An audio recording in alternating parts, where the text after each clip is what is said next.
Bueno, buenos días a todos y a todas por asistir a esta nueva convocatoria de inicio de curso que este año se nos ha retrasado porque hemos tardado en recopilar todos los datos.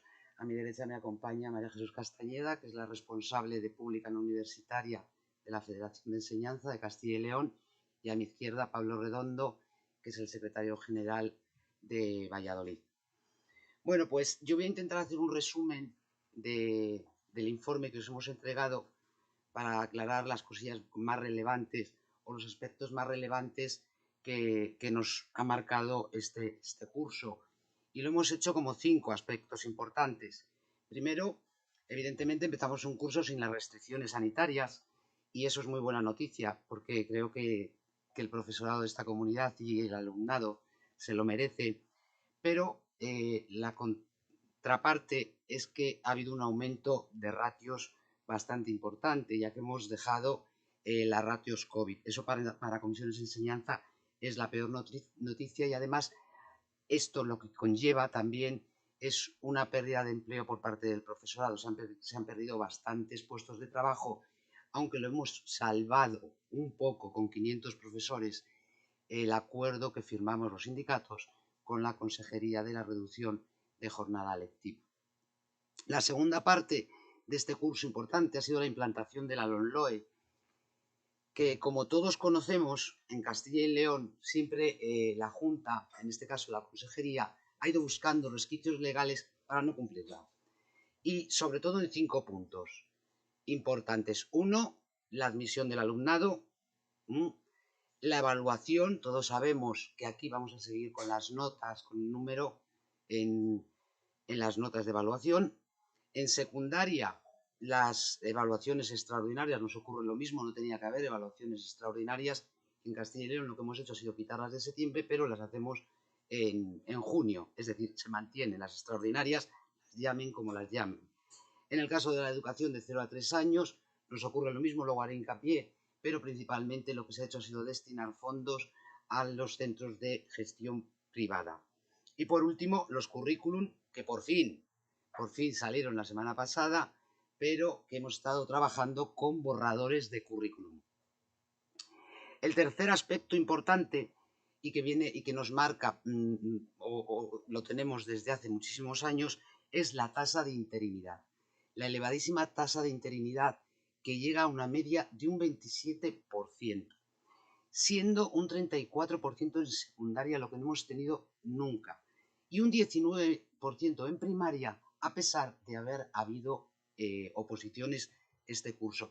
Una cosa que quiero dejar aquí clara, y que es que no entendemos cómo hacen o cómo calculan los datos la consejería, porque nosotros, para que nos dé un 34%, lo más bajo posible, hemos unido las parciales, cada plaza parcial, cada 2 plazas hemos considerado una incluso, y así todo no bajamos del 34%. Sí que es cierto que la consejería dio unos niveles muchísimo más bajos, porque todavía no había esperado a que salieran todas las plazas de interinos en distintos procesos que había. Pero la realidad es que la media está en un 27 y en el año 24 tenemos que llegar, según el Real Decreto de Temporalidad, al 8%, algo que nuestra consejera ya ha dicho que es imposible y que lo va a intentar para el 26.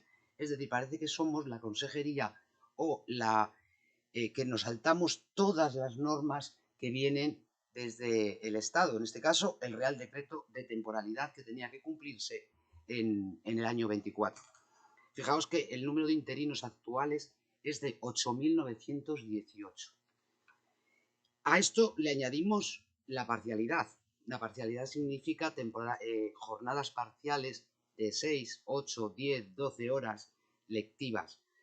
Y tenemos actualmente 3.058 jornadas parciales de las 8.000. Eso hace que tengamos una tasa de parcialidad de un 34%. ¿Qué significa esto? Que lo que hay es precariedad en el empleo. Una precariedad elevadísima, con un riesgo, primero, de que los jóvenes no quieran acceder al trabajo docente, porque evidentemente las condiciones son cada día más precarias, y por otro lado, que los que haya se nos vayan de esta comunidad a otras que tengan mejores condiciones. Una de las novedades, como hemos dicho, es la gratuidad de 0 a 3 años. En Castilla y León, según la LOMLOE, había que implantarlo en 3 años. En Castilla y León se ha optado por implantar la gratuidad de 2 a 3 años con fondos europeos que venían desde el Estado y que tenían que ir dedicados única y exclusivamente a la escuela pública. Es decir, contábamos que en todos los centros públicos pudiera haber educación de 0 a 3 años. Esto ha sido imposible. Tenemos 602 centros en el que se ha implantado la gratuidad de 2 a 3 años, pero públicos 160. Y que no nos engañen, el resto son de gestión privada. Los llamen municipales o los llamen como quieran. Son de gestión privada. Por lo tanto, los números que hace la consejería, si los del Estado vienen para la pública, ellos dicen que han invertido muchísimo dinero de sus propios presupuestos, significa que esos han ido todos a la gestión privada. Por lo tanto, la implicación, que en este caso de la Junta de Castilla y León, ha sido para los centros de gestión privada. Y no es una ocurrencia de nuestro señor presidente Mañueco, no, es una obligatoriedad de la LOMLOE. Por lo tanto, hay que hacerlo, y hay que hacerlo en 3 años. No se le ocurre a la Junta, ni se le ocurre al presidente, ni es un compromiso suyo. Eso hubiera sido hace 5 años, pero en este año es obligatorio. Uno de los objetivos más importantes para comisiones es la bajada de las ratios, porque es la única manera, o va asociada de alguna forma, a la atención a la diversidad. Es decir, tenemos de alguna forma que mejorar la atención al alumnado más desfavorecido. Entonces, según la LOMLOE, dice que hay que poner los recursos necesarios para que el alumnado con necesidades específicas de aprendizaje reciban la atención y metodología, y esto solo se puede hacer si aumentamos el número de profesores especialistas. Los profesores terapéuticos, PTs, los especialistas en audición y lenguaje, y los PTSC, y los orientadores. Algo que en esta comunidad tenemos un grave problema con ello. ¿Por qué? Por 2 causas. Primero, porque tenemos muy pocos especialistas trabajando. Y segundo, y esto a ver cómo lo podemos explicar para que lo entendamos todos, nuestra comunidad cuenta o consideramos que el 50% del alumnado DAE, es decir, de dificultades de aprendizajes específicas, no está, no lo tenemos identificado. Y a esto hay que añadir que a los que tenemos identificados no se inscriben en la ATDI. ¿Qué significa esto? A todos los que tenemos identificados que tienen algún problema de aprendizaje hay que inscribirlos, imaginaos, en una hoja que se llama ATDI. Entonces, la consejería cuenta como un alumno que tiene necesidades y, dependiendo del número de alumnos, contrata más recursos. ¿Qué hemos hecho en Castilla y León? No introducirlos en la ATDI. Por ejemplo, todas aquellas personas, y es un recurso que tenemos ya comisiones y no conseguimos, todos los niños que tienen hiperactividad no están dentro de la ATDI, no cuentan para los recursos, de tal forma que cuando llega una L o un PT o un orientador a un centro, dice en la ATDI hay 5, pero en la realidad tienes 20, porque no están inscritos. Y en vez de 1 deberías de tener 3. Pues aquí seguimos con 1 porque no se contabilizan. Y es un problema que tenemos en Castilla y León de atención a la diversidad tremendos. Es cierto que también se han recibido fondos europeos y aquí también, cuando nos interesa, sacamos pecho y la Junta de Castilla y León dice hemos mejorado el éxito educativo. No habéis mejorado el éxito educativo. Habéis recibido dinero público de Europa para crear las unidades de acompañamiento, que es a lo que habéis dedicado. No es algo que hayáis hecho vosotros porque hayáis querido, sino que es obligatorio y que tardaron en hacerlo muchísimo tiempo. Pedimos una reunión porque estaban ya en todas las comunidades el curso pasado y en esta no existían las unidades de acompañamiento, que no dejan de ser nuevos contratos y nuevo profesorado. Y por último, este curso, según la Ley de Protección de la Infancia y de la Adolescencia, es obligatorio tener en los centros un coordinador de bienestar. Aquí nadie sabía nada de esto al principio del curso. pero ni los centros, ni la comunidad educativa, ni la Junta, ni las... Por lo tanto, seguimos sin coordinadores de bienestar en los centros. Y es curioso, porque uno de los ejemplos que poníamos nosotros para que se crearan de manera inmediata es que la Agencia Española de Protección de Datos ha creado un canal prioritario donde y hay un enlace donde se tienen que meter cuando hay publicaciones, por ejemplo, un alumno publica de algo sexual de otra alumna o con carácter privado, lo puede denunciar, se puede denunciar en este canal y esto lo debe de hacer el coordinador de convivencia y está teniendo un éxito tremendo porque inmediatamente se quitan esos contenidos de las redes. Pero aquí en Castilla y León seguimos sin el coordinador de convivencia. Y para terminar ya, lo que sí solicitamos a nuestra consejería es un protocolo de salud mental. Cada vez es mayor el alumnado que sufre problemas de ansiedad, de depresión, conductas autolesivas y los suicidios. En Castilla y León se siguen aumentando el número de suicidios entre adolescentes y los intentos de suicidios se dan entre las edades de 15 y 29 años entre estudiantes. Por lo tanto, ya nos hemos reunido varias veces con ellos, no hemos conseguido absolutamente nada, pero sí que pedimos que de alguna forma tenemos que ser capaces de detectar en los centros educativos los problemas para que se tomen medidas al respecto y derivarlo para que sean diagnosticados por profesionales que puedan intervenir y dar soluciones. Esto tampoco lo estamos haciendo en los centros. Y por mi parte nada más, cedo la palabra a María Jesús para que concluya las necesidades que Comisiones considera imprescindibles para la mejora de la educación. Buenos días de nuevo. Bueno, en este caso, digamos que me voy a centrar. Sí, ahora. Me voy a centrar en la parte final del informe, que es un decálogo que hemos elaborado lo hemos llamado para mejorar las condiciones laborales del profesorado. Entendemos que dentro de la negociación deben incluirse elementos esenciales que realmente reconozcan la labor del docente y también dignifiquen esta profesión. Para Comisiones Obreras, estos elementos prioritarios son los siguientes. En primer lugar, y algo que llevamos demandando muchísimo tiempo, es la disminución de la carga lectiva, una reducción del horario permanente también en los centros y, por supuesto, la mejora de las ratios. Tal y como ha indicado Elena, es uno de los puntos más importantes dentro de lo que es la parte educativa, la educación. Otro punto muy importante también es que todos los cuerpos docentes deben pertenecer al grupo de categoría profesional del funcionariado que denominamos A1, ¿de acuerdo? Porque ahora mismo hay diferencias entre unos grupos de profesores y otros. Por lo tanto, lo que pedimos es que todo el profesorado pertenezca al A1. Y después los cuerpos de secundaria, régimen especial y formación profesional puedan subir a nivel 26, que ahora estamos en el nivel 24. Por otro lado, sabéis que se acaba de publicar también el Real Decreto que recoge ese paso del profesorado de formación profesional, el técnico de formación profesional, al A1. Se publicó ayer. Otro punto importante y esencial que consideramos es relacionado con la jubilación. Pedimos que la jubilación sea anticipada, voluntaria e incentivada para todos los docentes.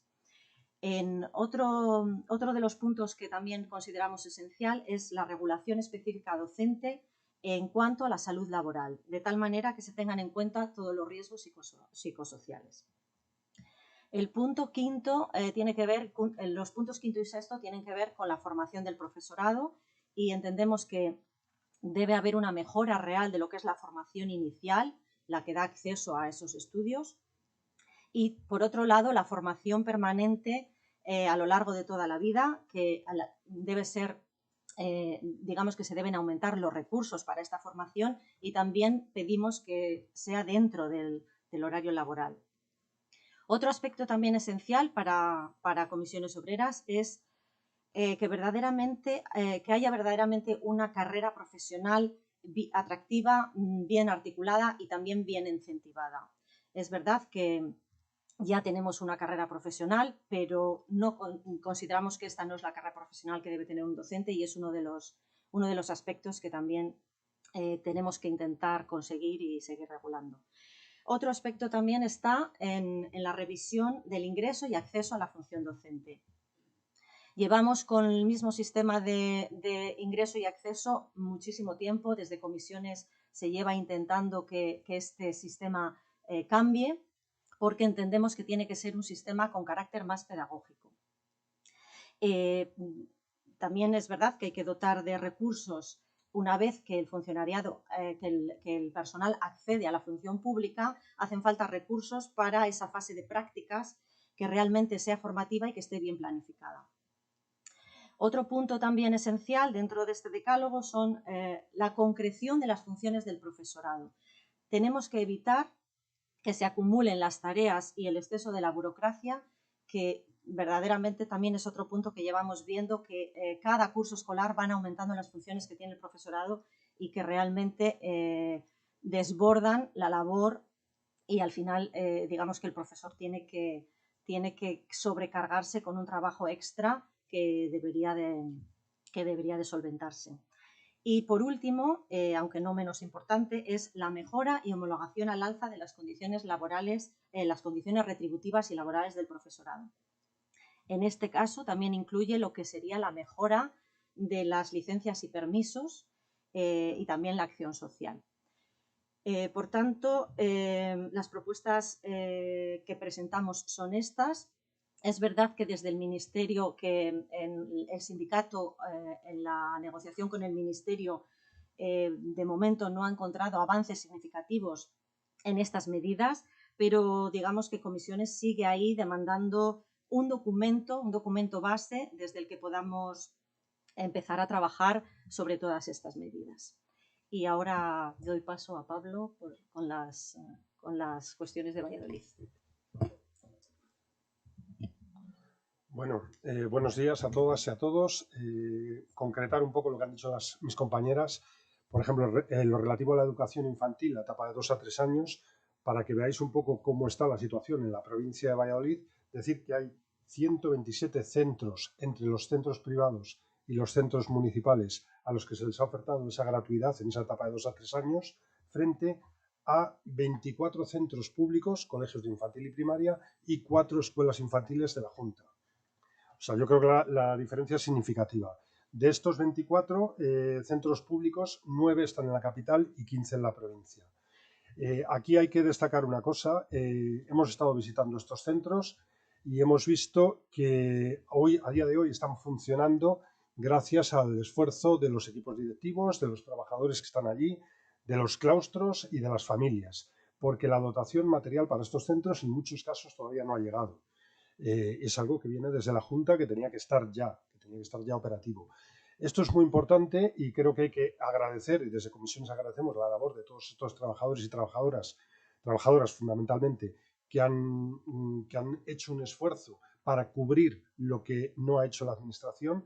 Creo que es importante destacar que esta etapa educativa, la gratuidad de esta etapa educativa, va a garantizar la escolarización en el centro. Entonces, el que no haya esta oferta en todos los centros públicos, de alguna manera está perjudicando a estos centros públicos, que de algunos están ya tocados en cuanto a matrícula por el tema de la natalidad, pero esto dificultaría todavía más. Frente a la atención a la diversidad, han dicho mis compañeras la situación que tenemos, pues por daros algún dato de la provincia, de los 120 centros de educación infantil y primaria públicos que hay en la provincia, que se dividen en CEIP y CRAS son los centros rurales agrupados, pues podemos decir que hay 778 alumnos y alumnas que reciben atención por parte del profesorado de pedagogía terapéutica, los PTs. Otros 386 tienen necesidades de lenguaje y son atendidos por el profesorado de audición y lenguaje AL. Y también 779 por profesorado de compensatoria. Los de compensatoria son los que tienen un desfase curricular de más de 2 cursos o que vienen se escolarizan con un desconocimiento del idioma, fundamentalmente los inmigrantes que llegan.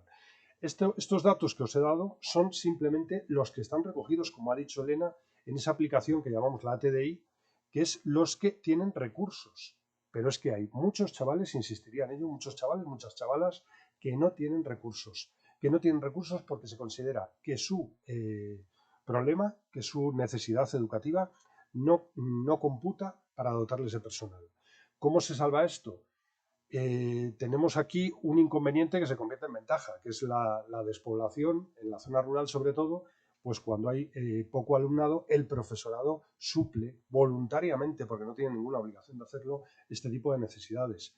Pero hay chavales y chavalas que no están correctamente atendidos. Aparte de lo importante que es lo que ha dicho Elena, que son aquellos que no están diagnosticados correctamente.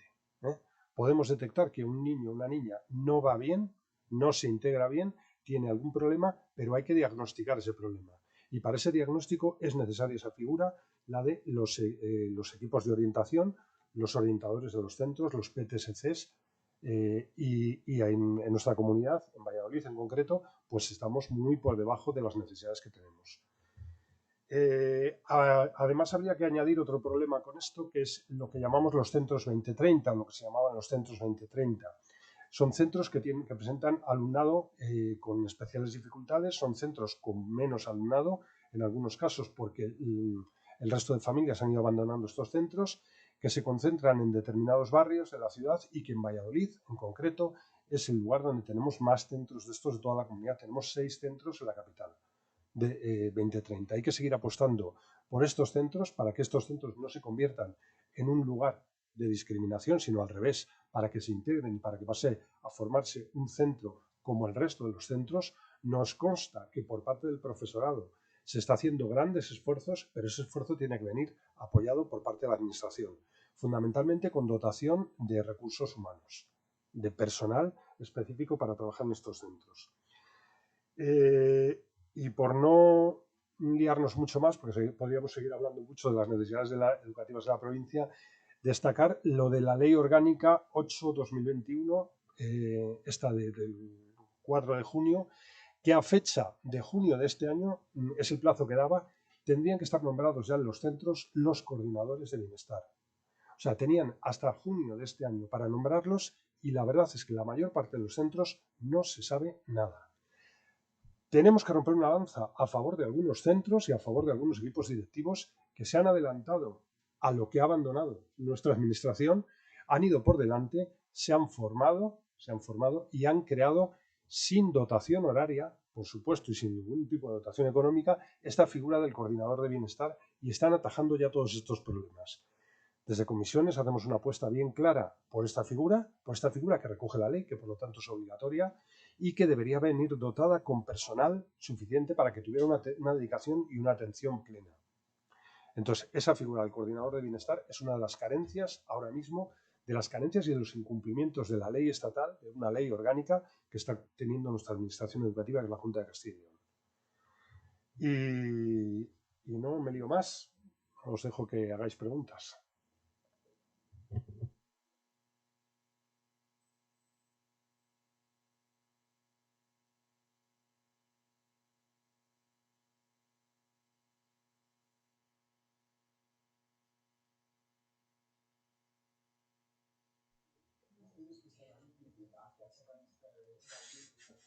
Pues yo creo que es un poco todo. Aquí lo que hemos intentado ver y sacar, creo que la sociedad está evolucionando de alguna manera a mantener un ritmo que el alumnado no, o los niños o los jóvenes no son capaces de incorporarlo como algo natural y sobre todo, yo no sé también, todo surge por el problema de la ansiedad que ha surgido y que ha sido muchísimo mayor en el momento de la pandemia para el alumnado.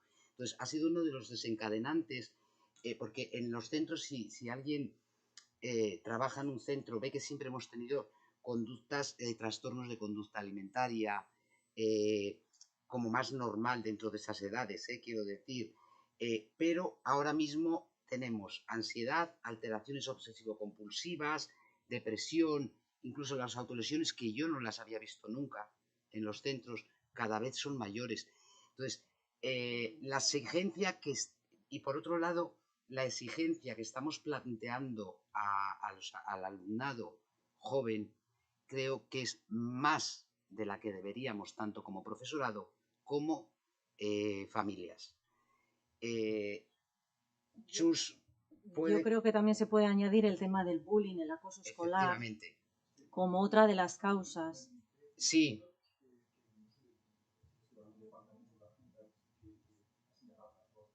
Las nuevas tecnologías. Es que es uno de los más importantes. Por eso el coordinador de convivencia de bienestar sería importantísimo, sobre todo para atajar el problema de las redes sociales, el acoso actual, porque yo no sé qué está sucediendo a veces con respecto al... No sé cómo decirlo, porque no quiero que los alumnos consideren que entendemos que ahora existe mayor racismo, mayor LGTBI-fobia, y esto está llevando a que el acoso sea cada vez mayor. No sé qué estamos haciendo mal, pero la verdad es que está aumentando mucho. Sí. Bueno, lo que estamos viendo, por lo menos lo que estamos leyendo y también se transmite en los centros y que es difícil atajarlo porque las redes sociales al final lo que suponen es que todo ese acoso que se pueda producir no se tiene por qué producir dentro del centro escolar, sino que ocurre fundamentalmente fuera. Y entonces es muy difícil diagnosticarlo, muy difícil verlo y muy difícil atajarlo. Hacen falta, yo creo que mucha formación también dentro del profesorado y los equipos docentes para poder ver, y también los familiares que realmente no lo ven hasta que el problema no está ahí ya. Entonces sí que yo no soy capaz de desarrollar mucho más este problema, pero está muy extendido. Y bueno, las redes sociales desde luego lo potencian de una manera muy grave.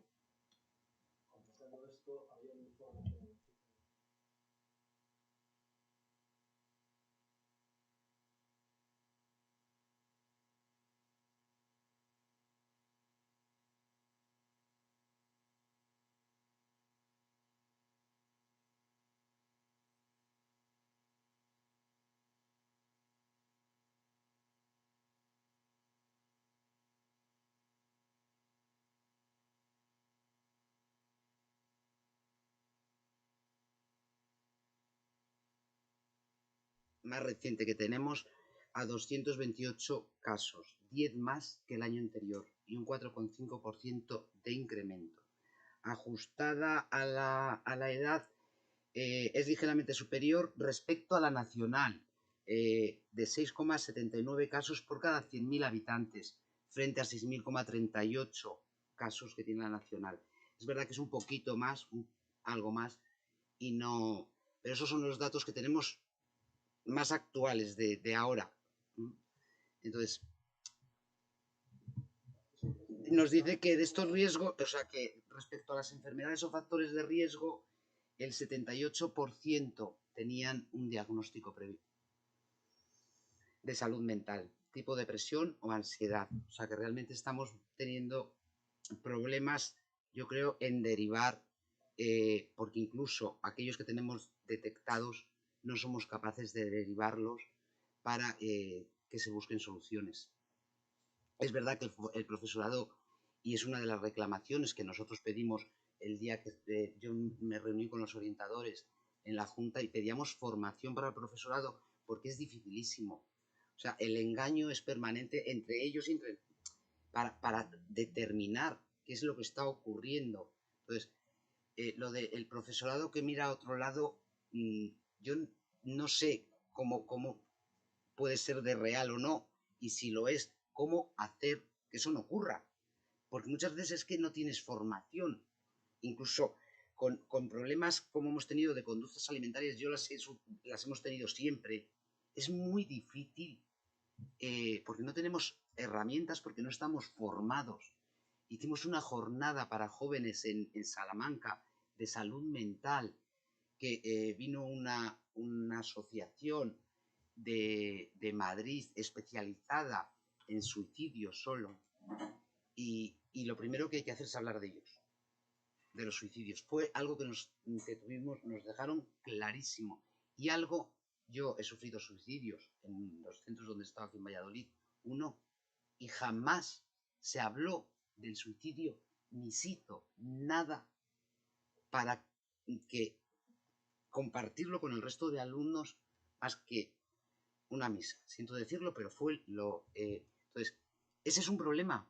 Hay que hablar, hay que saber lo que está ocurriendo de verdad entre los jóvenes. Y la jornada, la verdad es que estuvo muy interesante porque era gente que se dedica única y exclusivamente a este tema.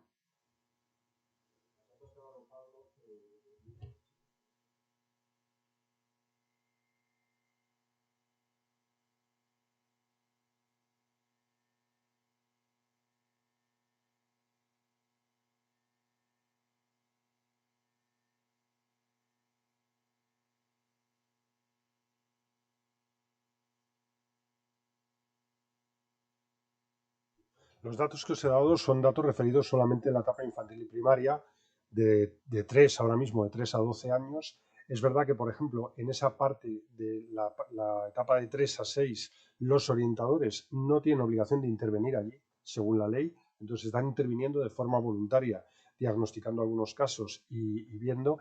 Hay muchos casos que son corregibles, que con la atención adecuada, en el momento adecuado, no cuando lleguen, por eso me he centrado en los datos de primaria, no cuando lleguen a secundaria o cuando puedan llegar a la universidad, a la FP o a abandonar estudios, pueden ser corregibles y pueden ser algo solucionable. Entonces, esos niños esas niñas necesitan una ayuda en ese momento determinado. Hay algunas que son cosas simples, son unos retrasos madurativos del lenguaje, son problemas de dislesias o dislalias, alguna situación de esta que fácilmente se puede solucionar. Por eso creemos que es más sangrante. Relacionado con lo que estabais hablando del tema del suicidio y con lo que nos toca como sindicato, yo creo que la situación está clara. Parte de dos cosas. Necesitamos formación para todo el profesorado, formación, y necesitamos especialistas que sepan diagnosticarlo. No es que sea un tema que específicamente ocurra en la escuela, ocurra en el instituto, sino que es algo que está en la sociedad. Pero los chavales, las chavalas, pasan gran parte del tiempo del día en el centro educativo. Entonces ahí es donde se puede ver y hay que diagnosticarlo y hay que tratarlo correctamente. Por supuesto, hablándolo. Lo que nos van diciendo todas las jornadas y todos los sitios en los que estamos participando es que es un tema que hay que hablar. Lo que no vale, como se hacía hasta ahora, de decir, lo silenciamos y no pasa nada, ¿no? Es verdad que lo del bullying que ha salido y sobre todo el ciberacoso, todo este tema, pues tiene una herramienta importante. Estamos dejando el acceso a Internet a edades cada vez más tempranas. Además, el acceso a Internet desde terminales propios, desde un móvil o una tablet, en la que no hay ningún tipo de control y en la que lo que ocurre es que hay una intimidad, un anonimato. Yo puedo escudarme en esas redes sociales sin poner mi nombre para poder acosar a otra persona. Entonces, evidentemente, tiene que haber una formación, tiene que haber un tratamiento y tenemos que concienciarnos de todo esto. Y hace falta medios, personal y formación. Con respecto a la pregunta que habías hecho de los PTs y ALs y las necesidades que hay en Castilla y León, desde comisiones entendemos que para una atención educativa correcta debería haber un PT y una AL por cada 12, ¿no? Por cada 12 niños o niñas. Esto supondría la incorporación en Castilla y León de 4 PTs y ALs por centro, para hacernos una idea de la necesidad que hay para cubrir esas necesidades.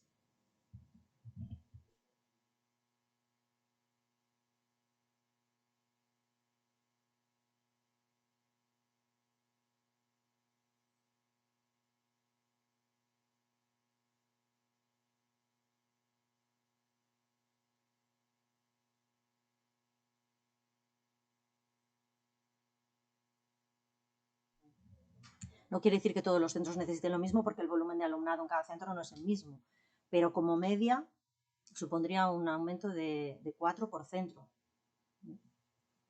Y eso es muy significativo.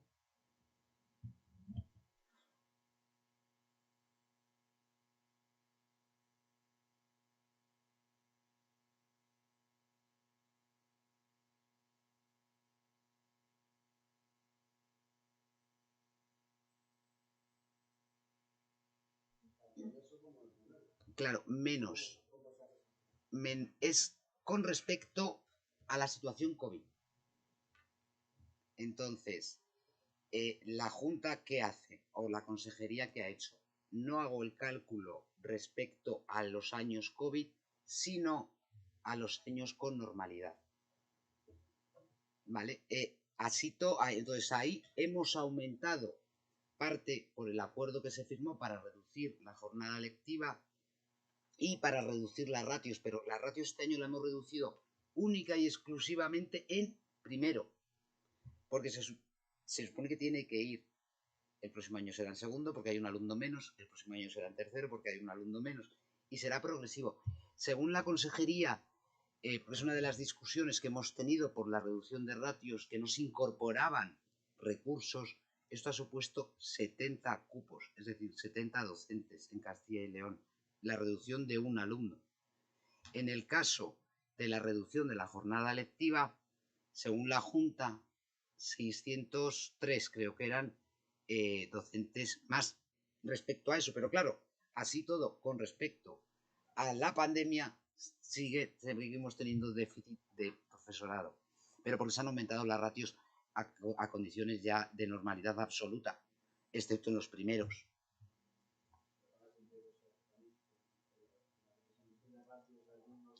La de ratios la han cumplido.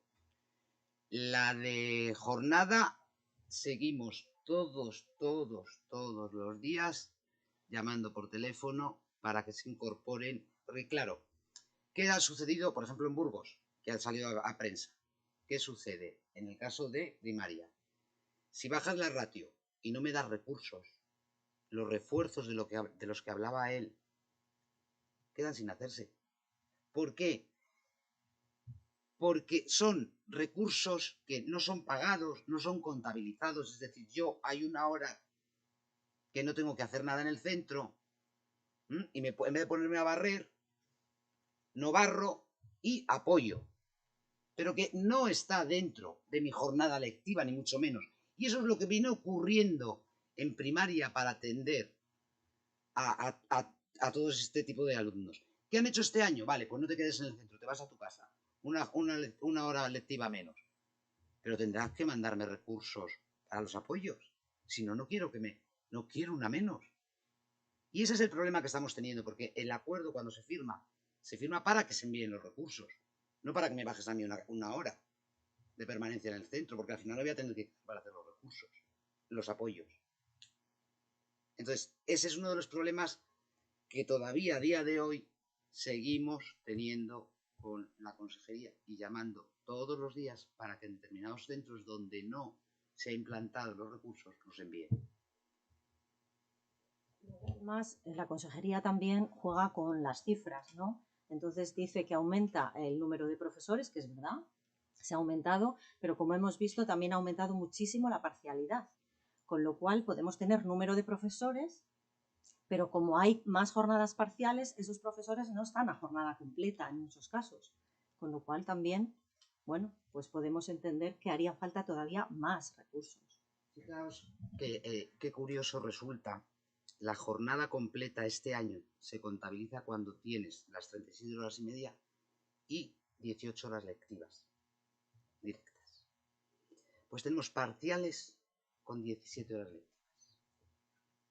17 que yo no me lo creía.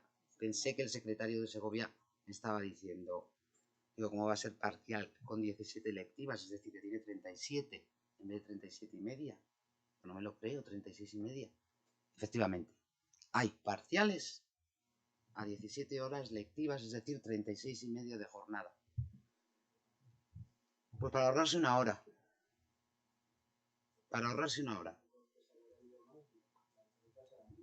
Porque sí que las hay de 5, las hay de 6, las hay de 4, las hay de 8, las hay de 12.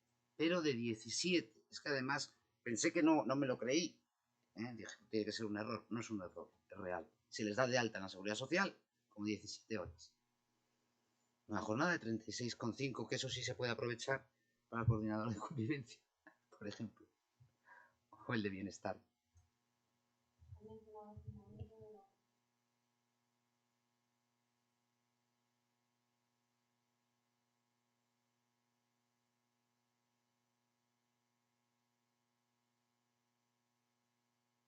300 y algo eran, ¿no? 309, yo creo, una cosa así.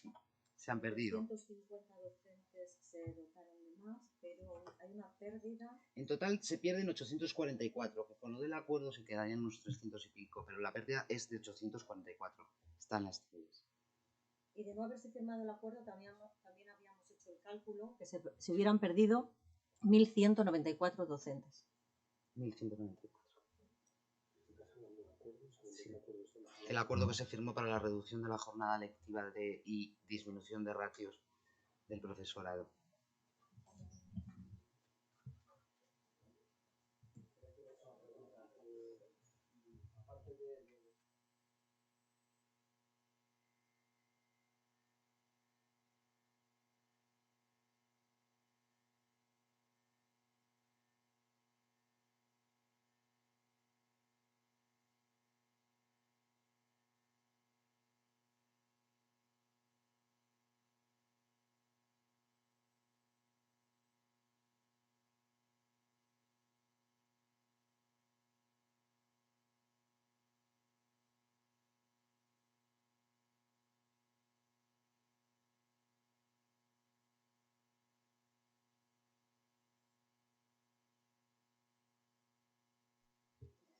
Bueno, con respecto, yo voy aquí a lanzar una lanza en positivo. Todavía no ha llegado la crisis, tan importante como decimos. Todavía. Vamos a esperar un poco.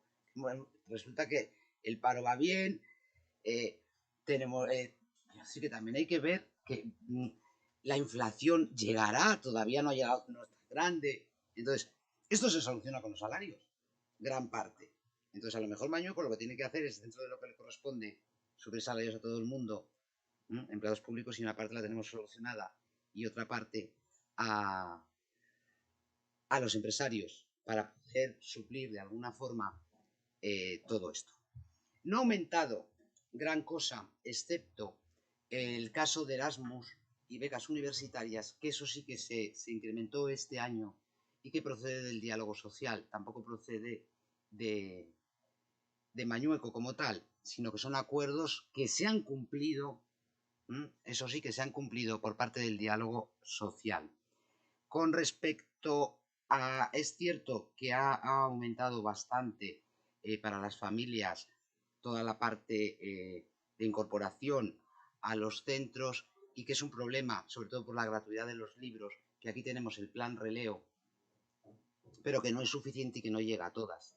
Entonces, desde comisiones siempre hemos dicho que debería de haber un sistema de gratuidad total para los libros en los centros públicos. Y como defensores de la escuela pública, quizá todo esto que se está invirtiendo por parte de la Junta de Castilla y León de una manera generalizada en gestión privada se debería de hacer para las personas más desfavorecidas, porque no se trata de dar a todos lo mismo, sino dependiendo de qué necesidades se tengan, y dar o repartir esas famosas becas de las que habla. No hay que dar más número de becas, sino hay que dar las becas a aquellos a los que lo necesitan. Entonces sí que es cierto que el inicio del curso para muchas de las familias ha sido un desembolso importante y que seguimos teniendo pocas becas, muy pocas, de muy poca cuantía, que se reparten entre familias que a veces no se necesitan. La gratuidad de los libros seguimos sin tenerla, a pesar de que el Releo está ahí, y el dinero que ha llegado y que se ha dado para el plan del éxito educativo es algo que también beneficia a determinadas familias. Entonces, es un problema que vamos a tener, pero yo creo que de momento vamos a intentar ver un poco la crisis más en positivo. Dentro de lo que cabe, un poco. Ya llegará, que yo creo que tiene que llegar todavía más, pero vamos a esperar, porque cuando hemos estado bien, seguimos pensando en que el año que viene vamos a estar fatal. Entonces, cuando llegue, pero sí que es cierto que las familias han supuesto un desembolso muy importante, dada la situación que tenemos de salarios en la comunidad.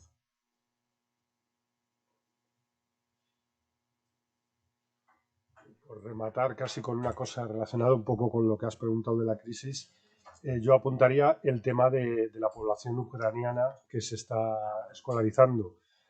O sea, todos los que han llegado se han escolarizado, y esa población que muchas veces viene sin idioma, la mayor parte de las veces viene sin idioma, tiene que ser atendida por ese profesorado de compensatoria, que en la mayor parte de los centros no existe. Estamos hablando de alumnado vulnerable que ha salido huyendo de un territorio en guerra, que viene con una situación que no entiende por qué huyen, por qué dejan allí a su padre. Hace poco yo me encontré con un chaval que se puso como loco porque vio a un perro similar al que había dejado allí abandonado, ¿no? Entonces dice, bueno, esas situaciones también afectivas, ¿cómo se están tratando? Pues hace falta personal que diagnostique qué es lo que está pasando y que pueda ayudar al alumnado y al profesorado que se enfrenta a decir, yo tengo un niño que de golpe llora y no sé por qué llora, porque no sé comunicarme con él, ¿no? Y esa situación la está salvando el profesorado. Incluso me atrevería a decir que lo único que ha hecho la administración es colgar unos recursos bastante pobres, por cierto, en la página web, que la mayor parte del profesorado no utiliza porque son muy poco útiles, pero ahí ha quedado. O sea, te llega una niña o un niño ucraniano, lo metes en clase y haces con él lo que puedes. Pero yo creo que eso es injusto. Eso es injusto. Bueno, muchas gracias. Eso, gracias.